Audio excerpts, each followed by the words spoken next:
विद्यार्थी भाइ बहिनीहरू, आजको क्लासमा हामी यस नो क्वेसनलाई स्टेटमेन्ट कसरी बनाउने भन्ने बारेमा सिक्न गइरहेका छौं। यस नो क्वेसनलाई हामी स्टेटमेन्ट कसरी बनाउने भन्ने बारेमा सिक्न लागिरहेका छौं। अर्थात् यसै एक्जाममा पनि हामी विभिन्न यस्ता क्वेसनहरू सोधेको पाउँछौं। यस नो क्वेसनलाई दिएर चेन्ज इन्टु स्टेटमेन्ट भनेर चाहिँ सोधेका क्वेसनहरू पनि पाउँछौं। त्यसकारणले आजको क्लासमा हामी यस नो क्वेसनलाई स्टेटमेन्ट कसरी बनाउने भन्ने बारेमा यहाँ छलफल गर्न गइरहेका छौं अथवा सिक्न गइरहेका छौं।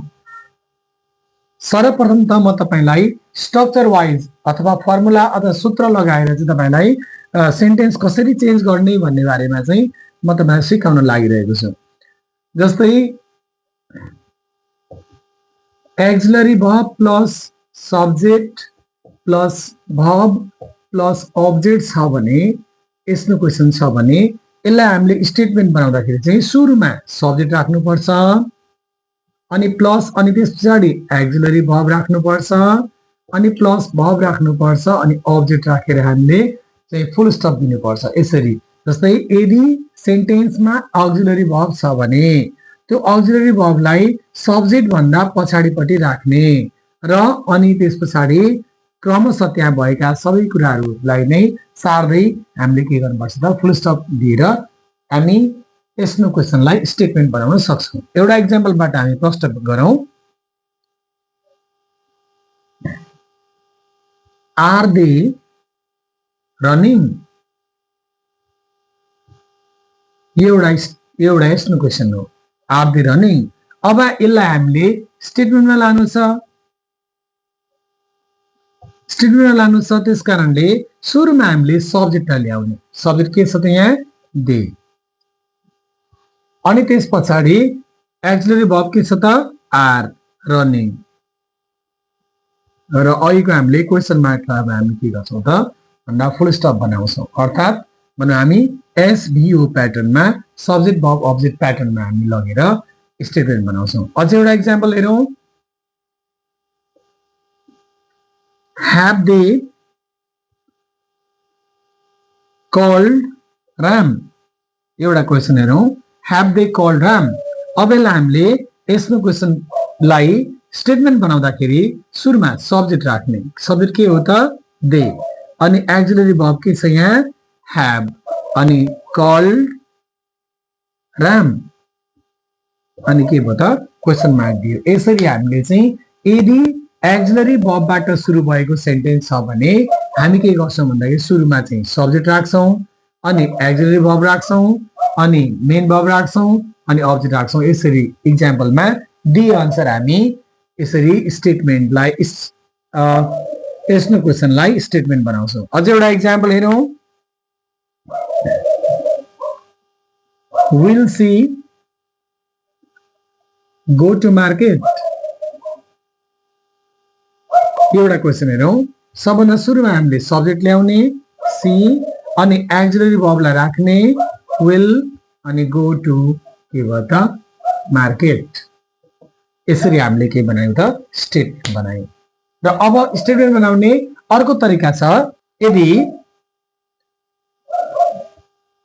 यदि सेन्टेन्स चाहिँ डजबाट सुरु भएको छ, does plus subject plus verb 1 plus object छ, यो यस नो क्वेसन हो। अब यसको स्टेटमेन्ट बनाउँदा हामीले के गर्नुपर्छ भने सब्जेक्ट राख्नुपर्छ, अनि प्लस यो डज अब हटाएर मेन भर्बलाई भर्ब 5 बनाएर हामीले स्टेटमेन्ट भर्ब बनाउँछौं। जस्तै अब यसलाई एउटा एक्जाम्पल दिउँ।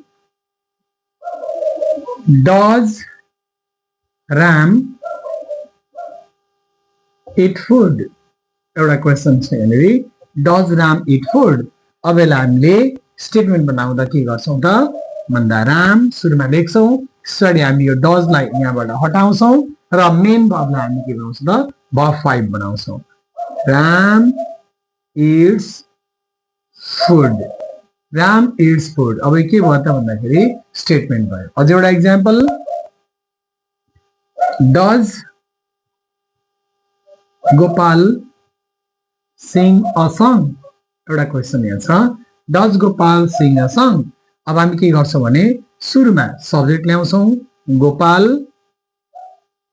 अब डजलाई हटाउँछौं र मेन वर्बलाई के बनाउँछौं verb 5, sing को verb 5 sings a song। does Gopal sings a song। अब यहाँनिर के थियो भने does Gopal sing a song। अब यसको एन्सरमा गोपाल sings a song। हामी अर्को तरिका सिकौं। तेस्रो तरिका, यदि सेन्टेन्स चाहिँ डु बाट सुरु हुन्छ भने do plus subject plus verb 1 plus object बाट सुरु हुन्छ भने अब यो यसमा क्वेशन छ भने यसलाई हामीले स्टेटमेन्ट बनाउँदा सुरुमा सब्जेक्ट राख्ने प्लस यो verb यो डुलाई हटाइदिने र verb 1 को verb 1 बनाउने प्लस अब्जेक्ट गर्ने, अर्थात डु दे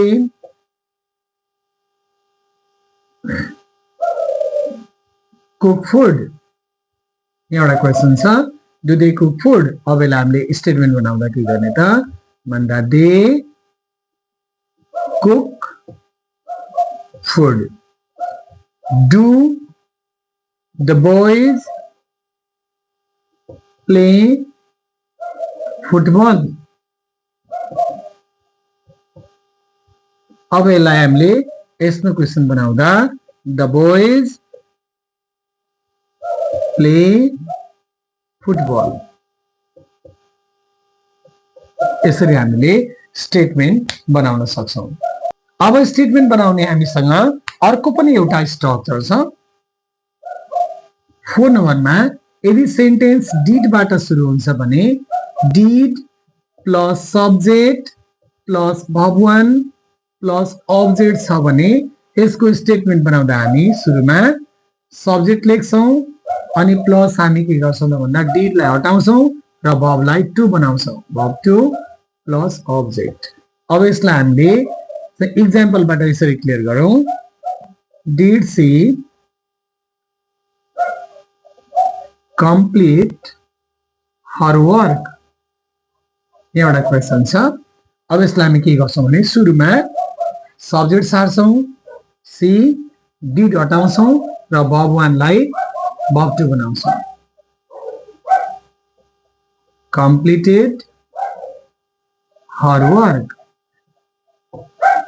अर्को पनि एउटा एक्जाम्पल लियौं। Did Ram speak English. अब यसलाई हामी स्टेटमेन्ट बनाऊ राम, अब डिडलाई हटाऊ अब verb लाई टु बनाऊ, स्पोक इंग्लिश। विद्यार्थी भाइ बहिनीहरु, तपाईहरुले पनि एसईमा सोधिएका स्टेटमेन्ट बनाउने क्वेशनहरु सोधिएका क्वेशनहरु यिनै स्ट्रक्चरहरु लगाएर यिनै एक्जाम्पलको आधारमा पनि सल्भ गर्न सक्नुहुनेछ।